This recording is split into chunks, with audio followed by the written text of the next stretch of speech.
You're listening to Cinematic Adventures, proud member of the Misfit Faction Media Network. Good morning, Vietnam! I love the smell of napalm in the morning. You're gonna need a bigger boat. I feel the need for speed. Roads? Where we're going, we don't need roads. Snakes. Why did it have to be snakes? Badges? We don't need no badges. I don't have to show you any stinking badges. You make me want to be a better man. Nobody puts baby in a corner. I wish I knew how to quit you. Love means never having to say you're sorry. He's looking at you, kid. I've always depended on the kindness of strangers. All right, Mr. DeMille, I'm ready for my close-up. Would you be shocked if I put on something more comfortable? You know how to whistle, don't you, Steve? You just put your lips together and blow. I'm not bad. I'm just drawn that way. Hello, everyone, and welcome back to Cinematic Adventures. Don't forget, if you guys are listening to us on the go, you can find us on Podbean, Apple Podcasts, Stitcher, Spotify, iHeartRadio, basically anywhere you get your podcasts. You can even tell your Alexa to play it right now. I'll wait. Don't worry. And now that you've done that, and obviously if we're so amused and amazed by it, you can also find more of our content on our website, themisfitfaction.com. There you find links to not only our show, but our other shows like the Multiverse Fancast and MF Uncensored. You'll also find links to our reviews and our articles and our link to our brand new, well, not brand new anymore, Misfit Faction store where you guys can find all sorts of Misfit swag. I actually just placed an order for myself. Bought one of everything. Yeah, so that's coming this week. I'm psyched. So Ronnie's got to pack all that. That's great. Oh, yeah, one at a time. As always, I'm one of your hosts, Paul. With me in the studio today is Sean. Sean, how are you? Hello there. Okay, I walked into it, but obviously that's not what I asked. Was it, though? I said, Sean, how are you? You said, hello there. Yeah, because you just said my name. Hello there. It's almost like we were expecting somebody to say hello there the entire show. Yeah, I was beating you to the punch because we all know it was going to come from you at some point. Hello there. There you go. Now my wife gets it, though. Oh, really? Yeah, she watched the whole show with me. But anyway, so we are finally talking Obi-Wan Kenobi. Wow. I keep calling it just Obi-Wan. Yeah, me too. Yeah, but then I have to remember the Kenobi. The Kenobi, because, can't forget the Kenobi. Well, it's funny because, he couldn't forget the Kenobi, too. Most wanted man in the galaxy. I'm going to change my first name. They'll never find me. And I'm going to stay on Anakin's home planet. It's just like Clark Kent. Put the glasses on. It's totally different. Take the glasses off. I hate you. But anyway, yes, we are going to be talking as of right now, limited series Obi-Wan Kenobi? Yeah, limited series. It's obviously come out that both Ewan McGregor and I think much of the cast want to do another season. Mm-hmm. But surprisingly, from like the higher ups, they're not as keen to that. So we'll see. And we'll talk about it at the end of the episode, like what we would want for a season 2. But before we jump into Obi-Wan Kenobi, which is one of the weirdest sentences I've ever said in my entire life, Sean, I believe you have some news. Oh, yes, sir. We actually have some news for you guys this week. Number one, as anyone who follows us on Facebook will note that on our Adventures Facebook page, we posted the new trailer for Hocus Pocus 2. Yeah, I'm curious. I'm intrigued. I am intrigued as well. I want to see Disney Plus. Yep, so, they got back the original Sanderson sisters, even though the voice of the cat will not be the same actor. Which is fine because Thackeray Binks... Is it the same cat? I don't even know. Nobody knows. But there was an article on IMDb said that it's not Jason Marsden as Thackeray Binks. I always said Zach. I know, me too. Or just Binks. But that's interesting. The trailer does not... It's a teaser. It does not show it's an absolute teaser. Too much. It gives us just a little flavor of what's to be expected. I'm curious to see if we're going to see any cameos from any of the original cast besides, obviously, the main Sanderson sisters. Yeah, I don't know. It'll be interesting. I'd hope the zombie comes back. Oh, Billy.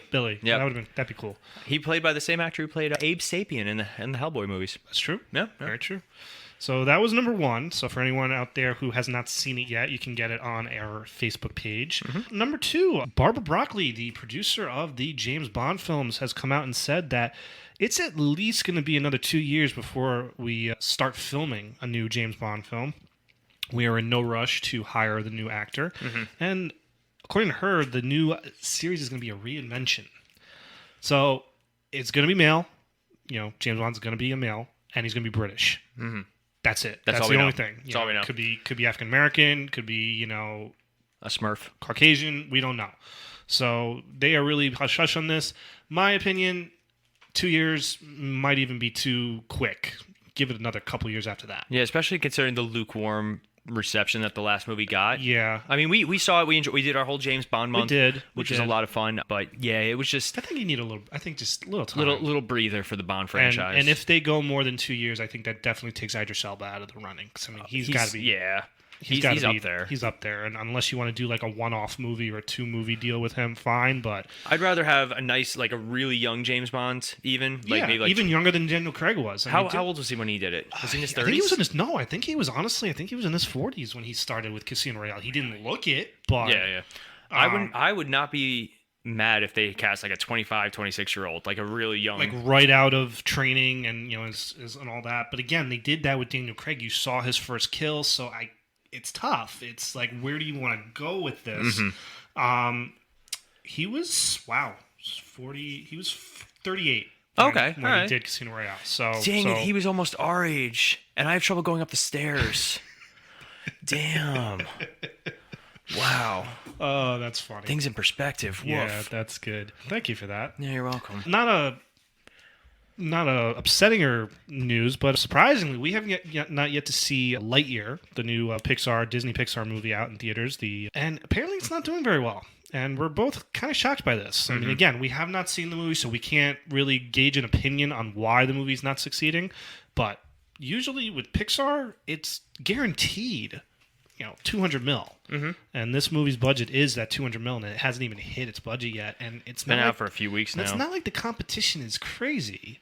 So, interesting to see where that goes and really what comes out as the reason for why that movie's not doing well. I blame you. Oh, really? It's because you and I did not go see it. I blame Chris Evans.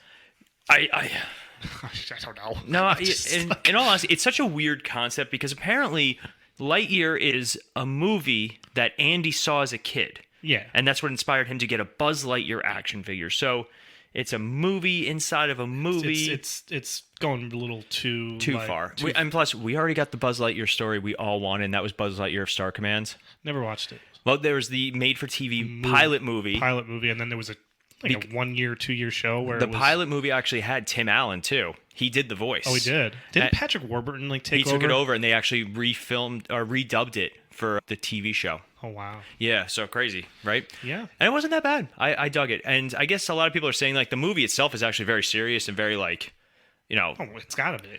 But, the pilot, like, the cartoon movie was, like, fun. And, like, it would make more sense for Andy to want a toy after watching that one as opposed to the one that's actually out in theaters right now. Well, it's kind of like watching your Star Wars. I mean, I guess that's what they're aiming at. Mm-hmm. Like, this was Andy's, big movie as a kid. And that's why, he asked his mom, I want this for... Surprisingly progressive movie for 1995.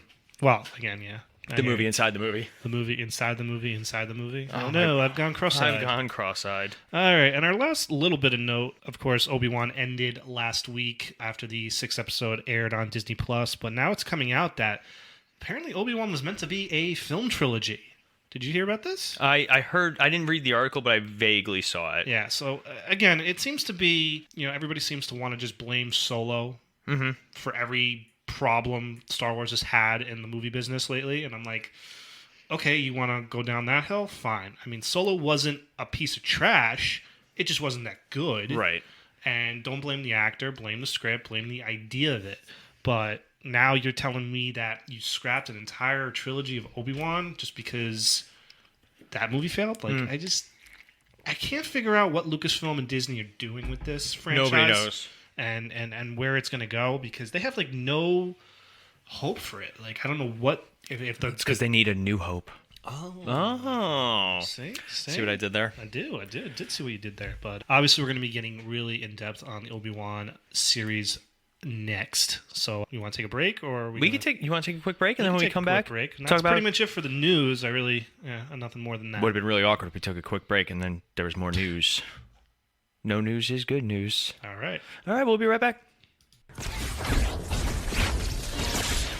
Hey guys, today's episode is brought to you by Raise Energy Drinks. Raise is a proud member of Rep Sports, and if you guys are looking for a little extra kick during your day, whether you need to tackle a workout or you need to get over that afternoon slump, you can always check out Raise Energy, and if you get to checkout and you enter the code CINEMATIC, not only will you be getting a 15% discount, but you'll also be supporting the network. So that's Raise Energy with Rep Sports. Code is CINEMATIC, CINEMATIC.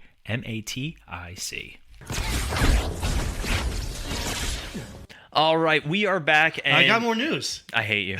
No, No, save it for the next show. But we're very excited because I was super psyched for this show. Me too. I feel like, and for me, it didn't disappoint. Spoiler alert. Oh, dang it. All right, we're done. There's been some mixed reviews to it. And there's been mixed fan reaction too. Which is, all right, let's get this out of the way. We always say, every Star Wars episode, the Star Wars fandom is one of the most hard-to-please fandoms in existence. Mm-hmm. There are very few... I think the only franchise that really comes close to this level of a potential divide is actually the James Bond franchise. And that's right up there with who your favorite Bond is, basically. I might throw the Harry Potter franchise in that as well. You really think Harry Potter? Well, because I always laughed that people would bitch about what was cut out of the movies from the books. Mm-hmm. And I'm like, okay, J.K. Rowling, does she have a problem with it? No? Okay, well, then let's not talk about what J.K. Rowling has problems with. Okay, come on. You know what I mean.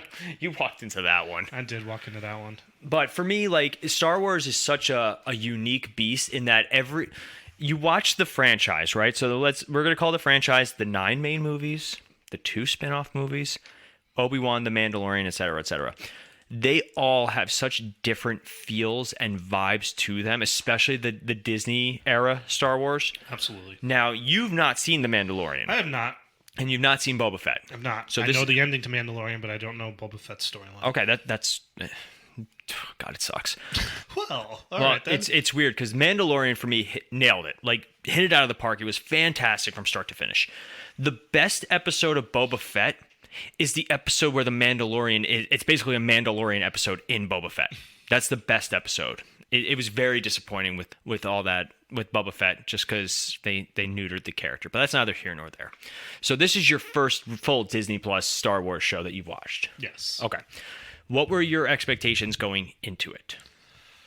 Well, my expectations were we would get a little bit of what happened to Obi-Wan, obviously, after he, drops off Luke to Owen and Beru at the end of Episode 3. Mm-hmm. And obviously before we see him in Episode 4. I've never read any of the extended, material, yeah. So I don't know what's out there in terms of was there any storylines ever written for this time period. There's so many. I know, so I can't keep up. Star Wars Rebels, some Obi-Wan stuff, and they actually have a confrontation between Obi-Wan and Darth Maul. Oh, nice. Yeah, it's really cool. So I don't know any of that. So really what I was hoping for, I mean, again, you knew Hayden Christensen was cast, so you knew there was going to be an Obi-Wan Darth Vader, confrontation, which I was like, awesome, great, because even though we do get it at the end of New Hope, and the very first lightsaber dialogue, it's like, last time I saw you, I was but the learner, and now I am the master. Kind of. That's the one line that really doesn't work as much anymore. A lot of it doesn't work anymore because even Leia's message to Ben, through R2 doesn't make sense because it's kind of like she never met him.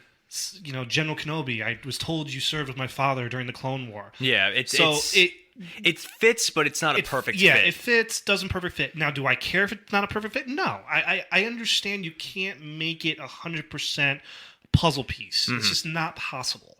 Because, again, it's almost 50 years ago that George Lucas wrote this. So it's... And the problem is, at the end of Episode 3, you kind of wrote Obi-Wan into kind of a corner where it's, here's my choice. Yeah. Basically, I'm here just to watch over Luke Skywalker, and that's what he's doing. Yeah, because he knows Leia's being watched, obviously, by the Organas. Mm-hmm. So his job is to protect Luke at all costs. And obviously sets up, that he's going to start training, to see Force ghosts. Which Yoda, took you long enough. By the way, full spoilers for Obi-Wan. Full. We're going to go through the entire show, things we like, things we didn't like, favorite moments, and obviously how it ends and what we want to see. So there's your spoil warning. So let's go character by character. Absolutely. We'll start with, obviously, Ewan McGregor's returning as Obi-Wan Kenobi. It's no secret that we are big fans of Obi-Wan Kenobi and Ewan McGregor. I'm a huge Ewan McGregor fan. I think he's only getting such better. An underrated actor, and I agree. At this point, like anything he does, I will see. Mm-hmm. Like he's that good. He's very versatile. He can do a lot of different things. And Obi-Wan is like the character. Yeah. They really do a good job. And it's funny because if you look at his career, look at where he began with like Train Spotting and the old Danny Boyle film Shallow Grave, The Island. No, was he in the Island? Oh, that's right. That's Michael Bay with Scarlett Joe. I forgot about that movie. Yeah, I love that movie. But I mean, when he was cast as Obi-Wan, he wasn't a big star. No. But, I mean, talk about range, going from Star Wars, those early movies, to Moulin Rouge. And he was fantastic in Moulin Rouge. This guy can sing. Oh, yeah. So, and then he does the other 2 Star Wars films, and he's in a bunch of other stuff. I loved Christopher Robin. Oh, yeah, Thought yeah. he was great in that. So, yeah, I love Ewan McGregor. And when it was announced that he was coming back for this, I was like, sign me up. I'm all in. Yep. I'm with you on that one. I really do enjoy him. And he brings a lot to Obi-Wan's broken in this. Yes. We never got to see the real ramifications of what happened to him. And basically, he is already a hermit. He's living in a cave, watching over Luke Skywalker. Owen Lars doesn't want him anywhere near him. So he's never actually technically met Luke as a kid. And even Alec Guinness in New Hope, you don't get the sense that he's a broken man. He's just old, and he's basically delegated himself to watching over Luke, and that's all he does. You definitely see it in this, as you said. This man he has nothing. And I think there are some very powerful acting moments with Ewan McGregor. And the first time we really see it is when he finds out from Reva that Darth Vader is still alive. Because he has no clue. They establish very quickly that the Empire has a presence on Tatooine, but it's not like there's no Imperial outpost there. It's not as big. Even in A New Hope, there's only a couple of troopers around. Even when the droids show up at the farm, I think there's a line where Luke says, the Empire really doesn't come out here. Yeah, it's an Outer Rim territory. So it makes sense that he is completely disconnected from all of it, because he's also trying to keep a low profile. You see him, he's working as like a meat cutter, and he watches all these things happen. And one of the best lines is, the key to hunting Jedi is patience, and it's their compassion for others that is their undoing, or whatever it is. I'm probably paraphrasing, but it's hard watching Obi-Wan not be a good guy, and you can see it's taking a toll on him. And then when he finds out that not only is Vader alive, but that first confrontation, oh man! Well, I love the scene where he finds out Vader's alive, where he finds out Anakin's alive, and he says his name, and then cut right to him in the tank, getting all the equipment put on. So with good. The breathing, just that's also when Reva gave away who she was by calling him Anakin Skywalker. See, I didn't catch that because I could have believed that she knew that Anakin, or he had told. I don't know. I knew something was coming with Reva. I didn't expect where it went. Yeah, we'll talk about Reva in a minute. But so let's talk about Vader. Vader does return, played by Hayden Christensen, and James Earl Jones does the voice still. But they do a great job at, not only is Darth Vader terrifying, he's like a horror movie monster. When he goes into the little village and he's just snapping and he's people's just yoking necks. people around. Oof. I mean, he snaps that kid's neck. Yeah. I mean, that kid's dead. And I'm like, okay. I am so glad that they did not PG Darth Vader. No, they did not hold back. They did not give. So the problem with a lot of movies and TV shows are, if a villain is very popular, they try and redeem that villain and make them a good guy. They already did that at the end of Return of the Jedi. Yeah, we that's don't fair. need that now. We don't need that now. But this is like peak Vader. This is terrifying. Darth Vader, head of the Imperial Army, scary. This is Rogue One Vader. Yes. Oh man, that scene in Rogue One. But the first confrontation with the two of them is fantastic. Because Ben is still Obi-Wan is still not all there in terms of the Force abilities. He cuts himself off. Pretty much. And the look on Ewan McGregor's face when he sees Vader for the first time, and he goes, "What have you become?" And Vader says, "I am what you made me." It's awesome. Chills. And somebody else pointed out that the reason he lit up his lightsaber wasn't to fight, it was because it was too dark for him to see. Because we see him actually go out to the desert and get his lightsaber. Yeah. He hasn't used it in years. He hasn't used the Force in years. They say 10 years since the end of Revenge of the Sith. So at this point, even the Jedi are now becoming just myth. People know of them, and there are still some around. And we do see what happens to Jedi in this with the Inquisitors. But it's a really nice bridge from the end. Because it's hard to think in A New Hope that it's only been 20 years. Yeah. Since Revenge of the Sith, and you're kind of sitting there going, after you watch it, you're like, so an entire order of peacekeeping space wizards people just kind of forgot about in 20 years. Now I'm sure the Empire combed the entire galaxy and was like, we got to get rid of everything about the Jedi. I could see that. That's totally well within the Emperor's mentality, but it's still fun. Because Luke knows about the Clone Wars. He asked Ben in A New Hope, he's like, you served in the Clone Wars? So people knew of the Clone Wars, and he says, I was a Jedi Knight like your father. So I'm sure there are people that still know at that point. It's very interesting. Yeah. Just timeline-wise. So. Darth Vader, though, man.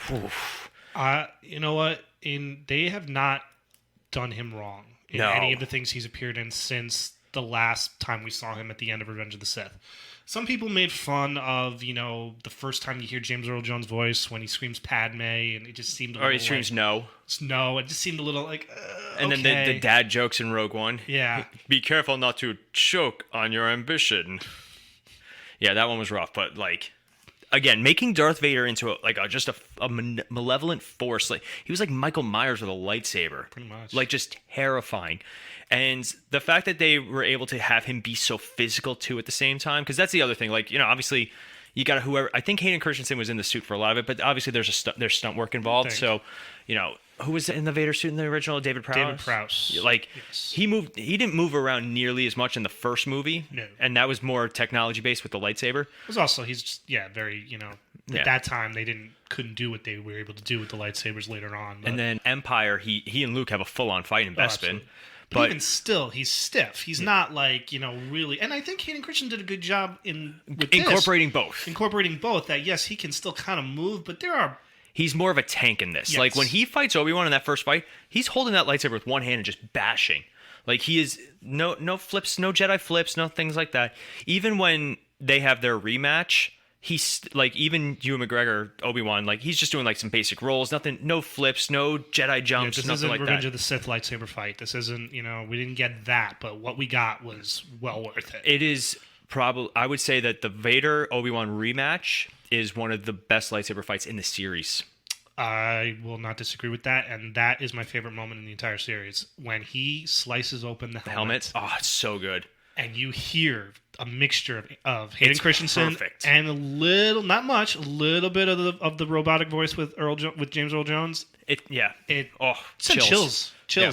And the music and the dialogue makes sense, and it makes sense to why Ben Kenobi tells Luke Skywalker, Vader killed your father. Yeah. Because he says it. He's like, you didn't kill Anakin Skywalker, I did. And it's a great line.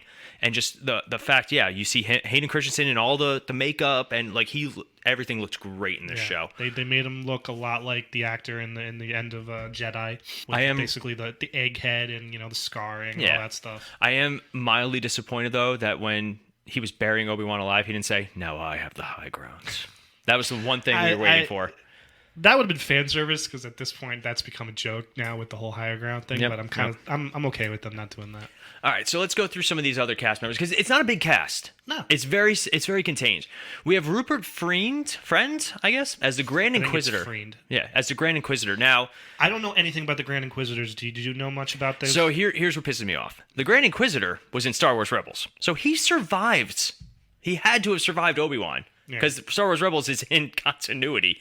So as soon as Reva stabs him in the beginning, I was like, he can't be dead. Yeah. It's still in continuity. But I thought it was... Continuity. But, dang it, you got me with that one. That was a solid callback. But I enjoyed him for what he was. That's who he was much more fleshed out. He was voiced by Jason Isaacs. In the Rebels. In Rebels, yeah. I just saw a picture of Rupert Friend. I mean, I would never have known it was him in that makeup. Oh, they do it. I didn't know that was Han. The third brother or whatever. Oh, yeah. I thought you meant Han Solo. I was like... No, like Han from Fast and Furious. Yep. Sung Kang plays the fifth brother. Yep. So the Inquisitors they're basically Darth Vader's Force-sensitive Jedi hunters. And they do a lot of stuff with them, like in Star Wars Jedi Order, the video game with Cameron Monaghan in it. The Inquisitors are in that. They're talking about doing... I wanted to see that cameo, have him... cameo as Cal Kestis. I thought that would have been a lot of fun because now they're talking about a live-action show with him because obviously the character is based off the actor, and that makes it easy. I really wanted Sam Witwer to come in as Darth Maul. Ooh, because he does a very good job, but unfortunately, Star Wars Rebels set up a lot of continuity that they can't just disregard completely. Yeah. But let's see. Now, Moses Ingram as Reva Savander / the Third Sister. Now, I would have been okay with a Reva show as opposed to having all this story in Obi-Wan.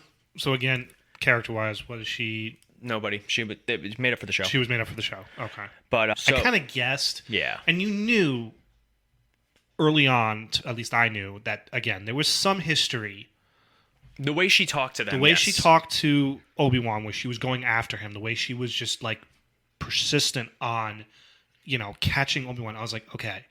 And of course, the show opens up with Order 66, and you don't actually see him killing the her and her friends, yeah. But you didn't know it was her at the time, but you assume that those kids don't make it. So between this and Stranger Things, there's been so many warnings about graphic violence. Yeah. A terrible time for all that stuff to be coming out, but it is rough to watch that Order 66 stuff. No. The Order 66 stuff was always tough, even in Revenge of the Sith, No. but even like in Star Wars Clone Wars and the Rebels and all that stuff, they do reference it a lot.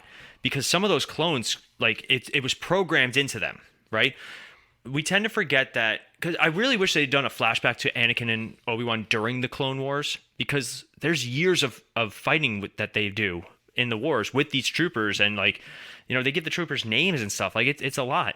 So I really would have liked to see a little bit more with the Order 66 stuff, but it did not disappoint in this.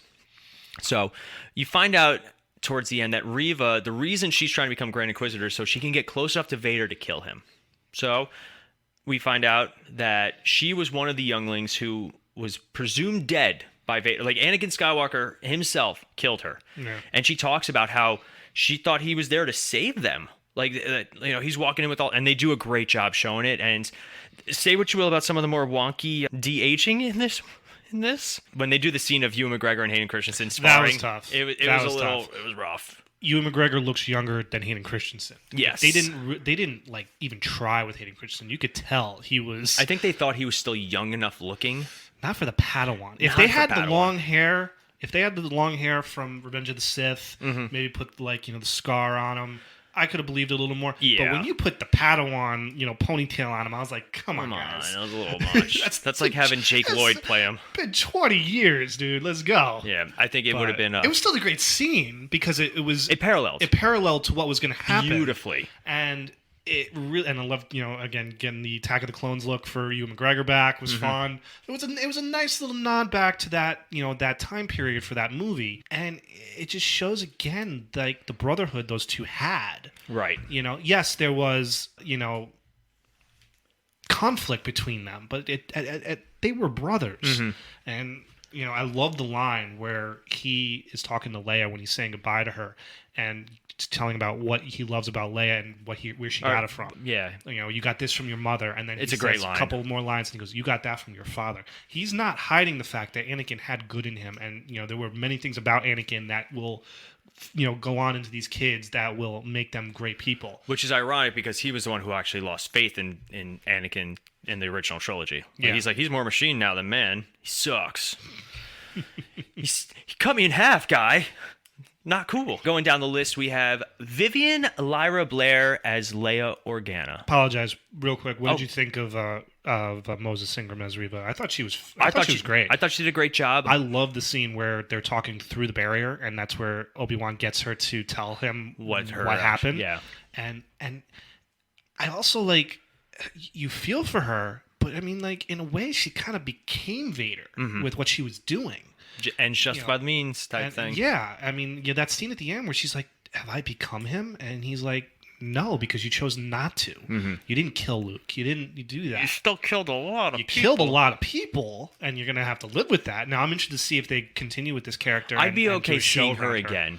And where do they fit her in? What storyline do they create for her? I would love to. She can go in The Mandalorian. I think she'd be a good fit there. Okay. I think she'd be a really good fit there. Now, where's the timeline in this between this and Mandalorian? It's a couple of years after Return of the Jedi. Okay, so it's another. So she'd have to be another 10, 15 years. So she'd have to be older, obviously. In yeah, but a little bit of makeup. I think they could pull that off. That one's easy. She's young. It's been 10 years, so you guys say she's at least 18, 19, 20? Yeah. She was 10 years old when she was a youngling? Yeah, I think they can definitely pull that one off. I mean, they got Rosario Dawson playing an older Ahsoka. That's true. So I'd be okay with seeing her pop up on The Mandalorian. I think that'd be a fun fit for her. So we have Vivian Lyra Blair as Leia, or actually scratch it. We're going to go back really quick to Moses Ingram. If any of our fans, apparently there was a big issue with racism towards her. if you don't like an actor or actress because of their performance, that's fine. That's one thing, right? People made fun of Hayden Christensen's very wooden performance if you don't like a performance, that's fine. Yeah. If you attack a person for something like that, you can unsubscribe to our show. We don't need that. Yeah. But get out. Ewan McGregor did a very nice message about it. So come on, Star Wars fans. But this is also just the world we're living in. It sucks. We can't just enjoy Star Wars. Seriously, there's got to be people who just got to complain about everything and have an issue with whatever they want to have an issue with, and it's disgusting. So let's talk about something fun. Leia Organa, they nailed the character. She was fantastic. I have a lot of thoughts about it. So one, I was not expecting so much Leia at all. I was not expecting Leia at all either because they did not tease her at all. We all thought something was all going about to Luke, yeah. because you see the scene where he's watching running away from Owen and he's like, pretending to... he's flying the ship. So I'm like, oh, okay, there's going to be a storyline with Luke. I have no problem with that. But when you see the girl running and you're like, that's Leia. I'm like, okay, this is going to be It made much more sense to have it focus on Leia because if the focus is on Luke, then there's no way that Darth Vader wouldn't have gone to Tatooine. True. Right? So I have no problem with it. They do a great job with the character of Leia. She is completely in tone. I also think that because Carrie Fisher was supposed to have a much bigger role in Rise of Skywalker. Mm-hmm. And unfortunately, due to her untimely death, they had to reshoot, they had to re-edit, they had to cut her in certain ways, and it's noticeable. Yeah. Right? It's very noticeable because we've said it. I can't wait to do Rise of Skywalker next year. During our next Star Wars month, because I'm going to. That means we gotta watch the movies. That means we gotta watch. I have not watched it in its entirety since. I haven't watched any of them in their entirety. Just The Force Awakens. Not even that. I like that one. I'll argue that one. Well, that's fair. But I think also they wanted to do Leia because this was their chance to do a full Leia story, and we do get to see some of her Jedi ability. She's still headstrong, stubborn, ready to face torture for Ben Kenobi. Like ready. Yeah. It's shocking. And she's a little smart aleck. I love that scene with her cousin, and she just goes off. Oh, she destroys him. Kid wasn't even ready. But any other thoughts on Leia? Because she's more of what's propelling the story. She's the plot device. She is basically what is bringing Obi-Wan back into the fold. What's getting him out of hiding. And I loved that they obviously brought back Jimmy Smits as Bail Organa. You meet the mother for the first time. You see her like in passing in the end of Revenge of the Sith. So I like that because. Obviously, the Empire is taking control. I'm assuming Organa is... He's still a senator. He's not obviously fighting the Empire. He's kind of, I guess, going through the motions. Mm-hmm. But he obviously is not... He doesn't like... Obviously don't we see him in Rogue One as part of the Rebel Alliance? I can't remember. It's been a long time since I've seen Rogue One. I want to say we do. But...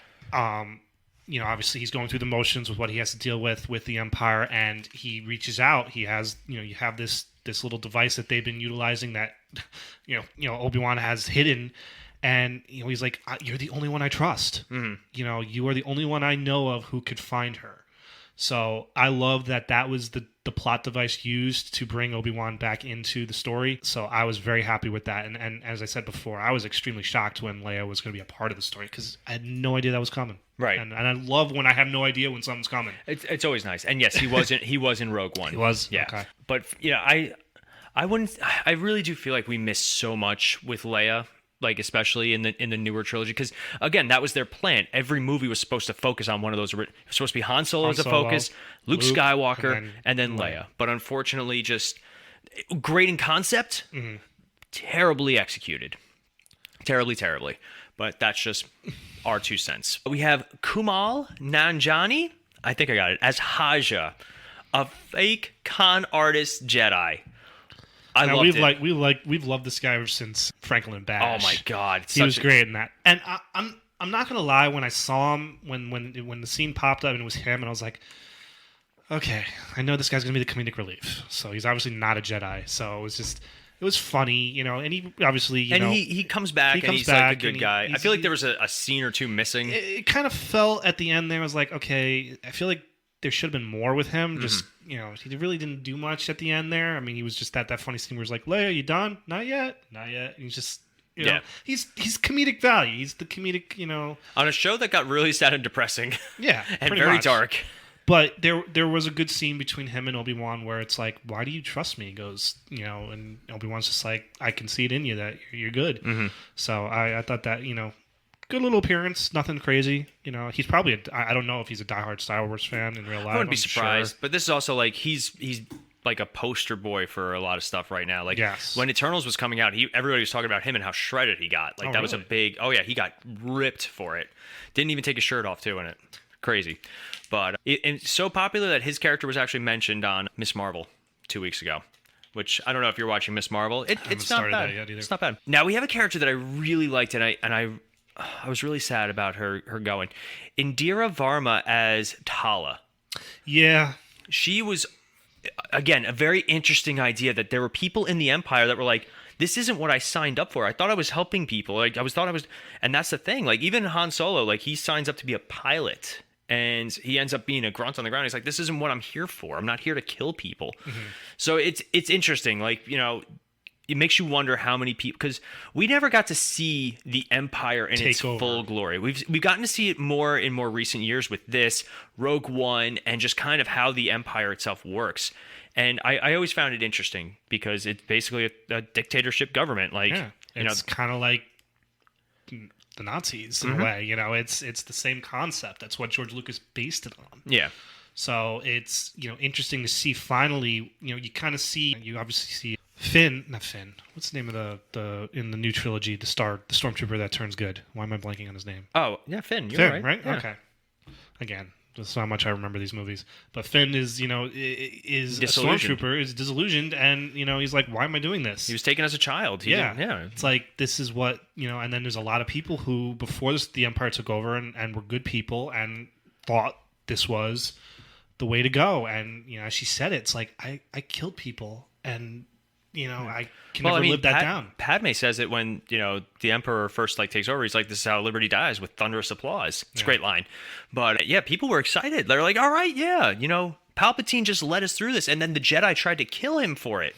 Because that's what he does. He makes the Jedi look like they tried to assassinate him. Yeah. And I think in the novel, I think I mentioned it during our Revenge of the Sith episode. In the novel, he actually records that conversation where, you know, he says, are you threatening me, Master Jedi? And that's one of the things he uses as propaganda. Like the Jedi were out to kill him. So it's interesting. It's really interesting. And Tala was a great character and a badass. And she went out like a hero. Yes. Like, obviously, the problem with shows like this or movies like this even, you know what the stakes are to the point, right? You know that Obi-Wan can't die.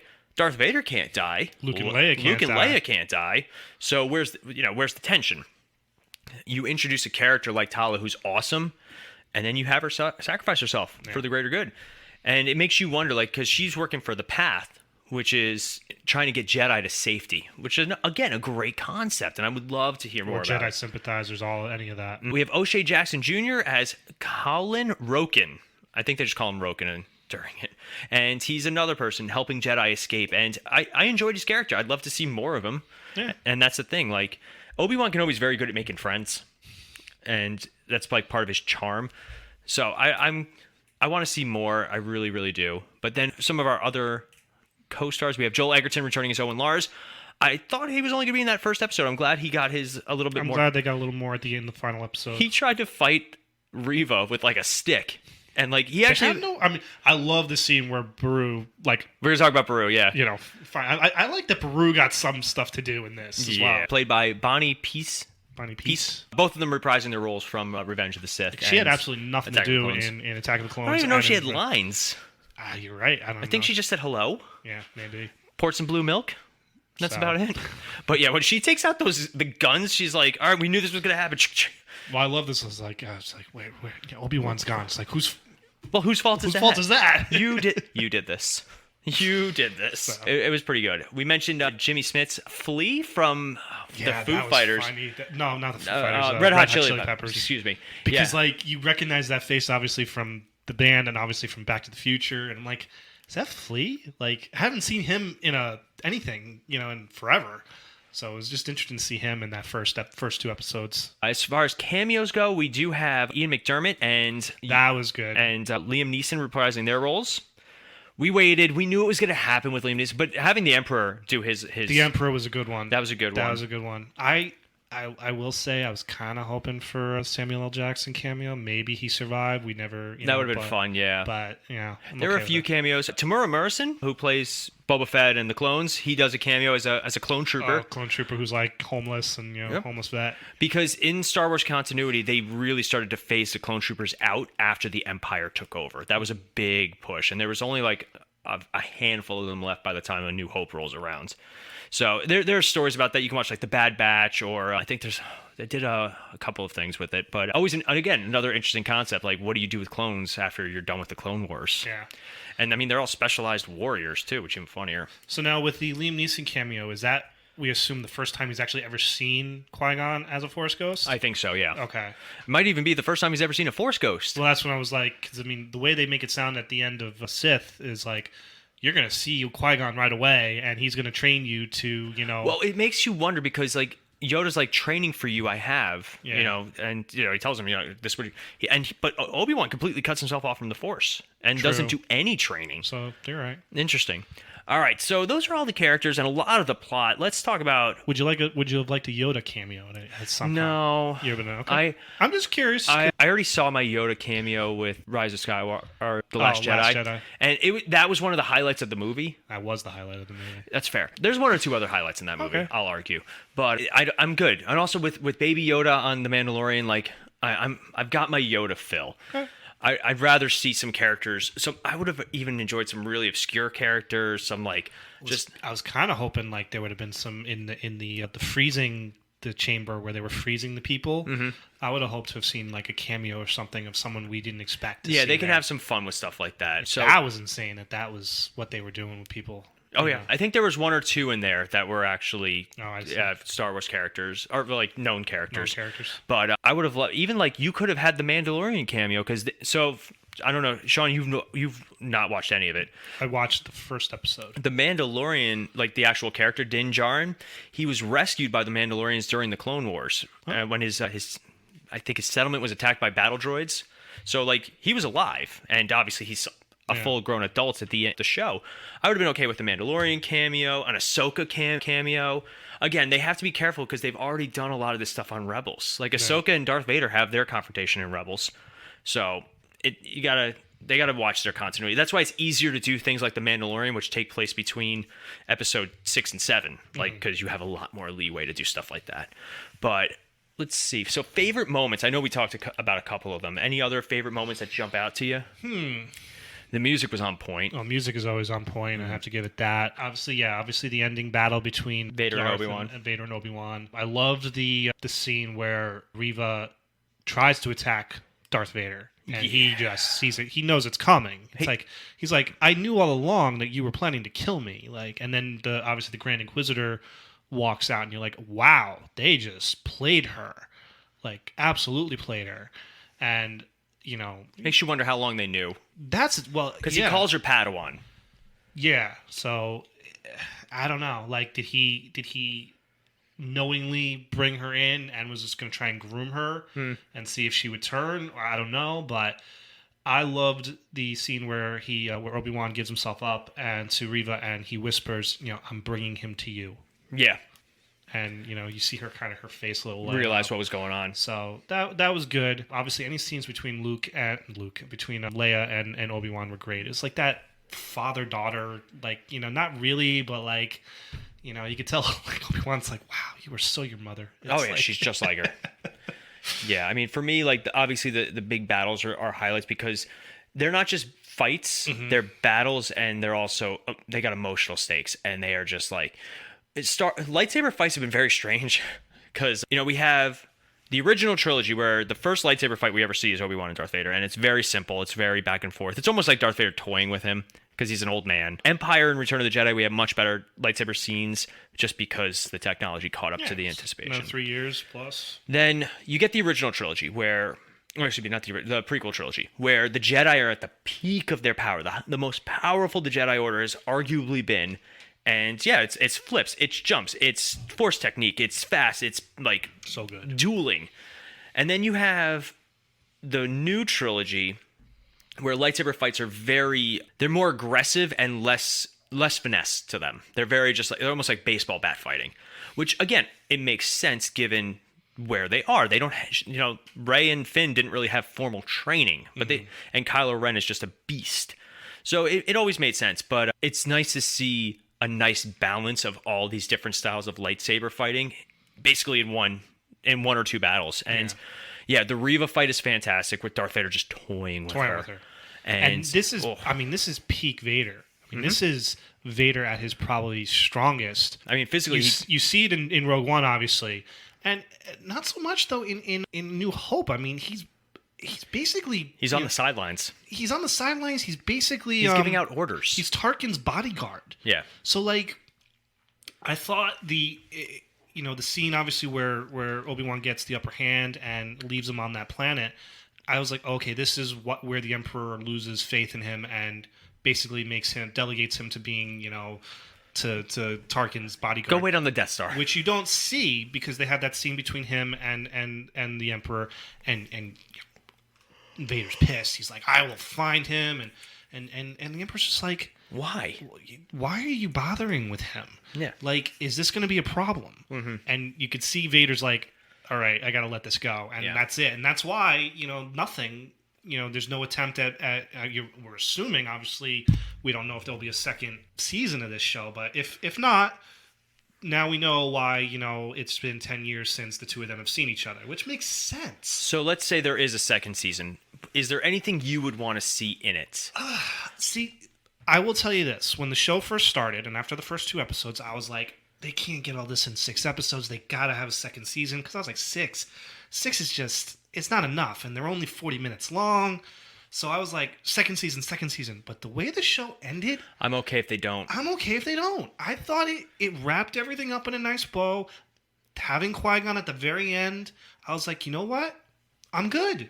Yeah. And honestly, I'm afraid if they do a second season, what could they do? Because you can't have Vader. Right. Because, again, if you're going to mess up the continuity of the franchise, it clearly says, last time, I saw you, I am now the master. It just doesn't fit. I'd be okay with the Darth Vader series. I'd be okay with that.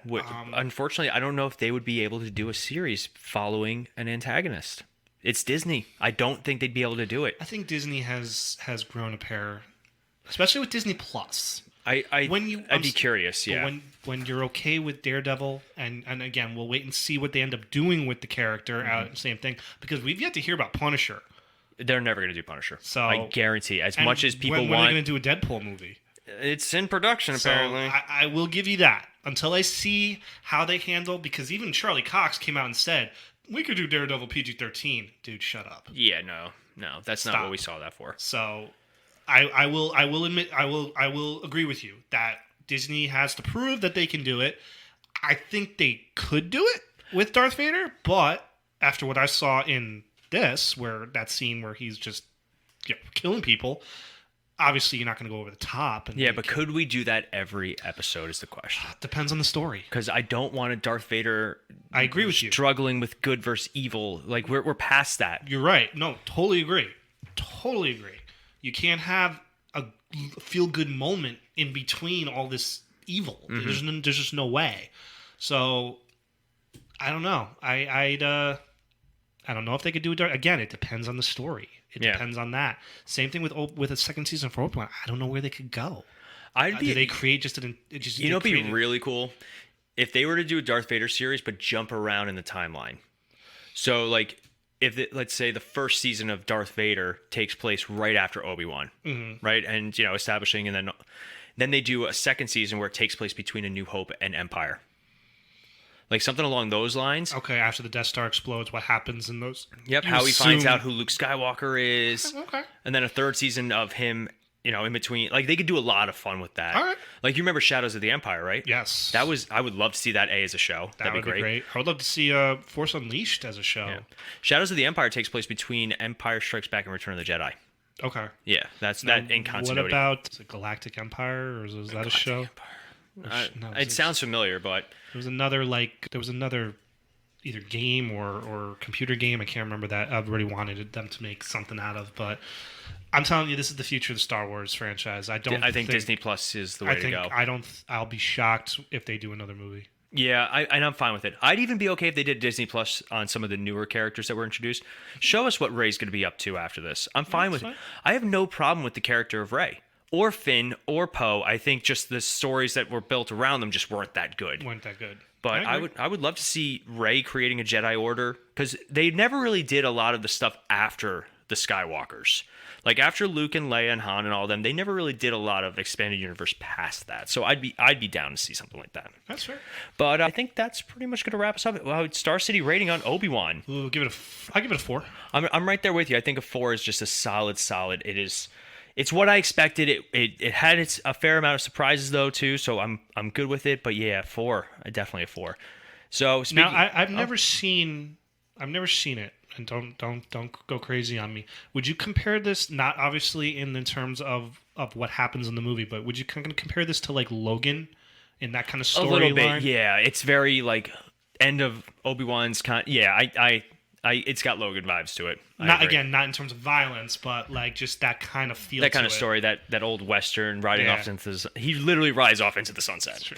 So Fan Feedback Friday did involve Star City ratings for Obi-Wan, and the general consensus we got 3, 4, 4, and 3. So not bad. Not bad. I will take it. So again, it's just it's. I mean, I don't really take stock in social media, but like it's been very mixed when I read people's reactions to the show.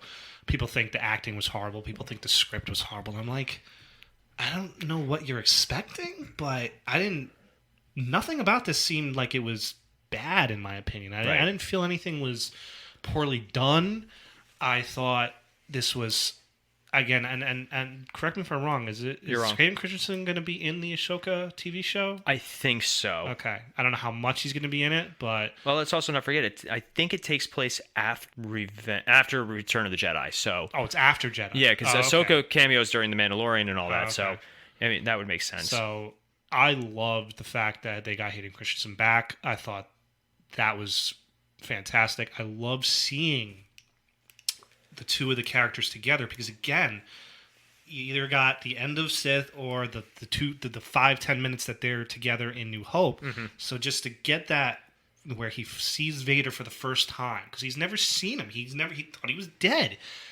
I just thought Ewan McGregor he sold that so well good. That he's just like, what happened? Mm-hmm. Like, I'm sorry. And he's like, you didn't do this.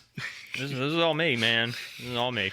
And it really hit all the bells I was hoping it would hit. Mm-hmm. It really did. I was not disappointed. I'd be okay if Ewan McGregor comes back as a Force ghost in one of these shows. That would be cool. I'd be fine with it, because in all honesty, it's kind of hard to imagine this Obi-Wan aging to Alec Guinness level in 10 years.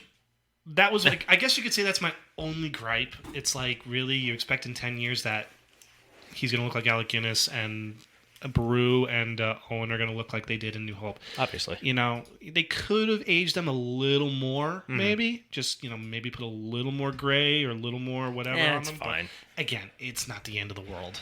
Not at all. All right, so that's going to wrap us up. So thank you guys for listening. Don't forget, if you want more of our content, you can check out our website, themisfitfaction.com. You can also find us on any social media, Instagram, YouTube, TikTok, Twitter. Basically type in Misfit Faction, and there's a fair chance you're going to find one of us there. So this is going to wrap us up, as I said. As always, I'm Paul. I'm Sean. And we'll be back next time. Have a good one.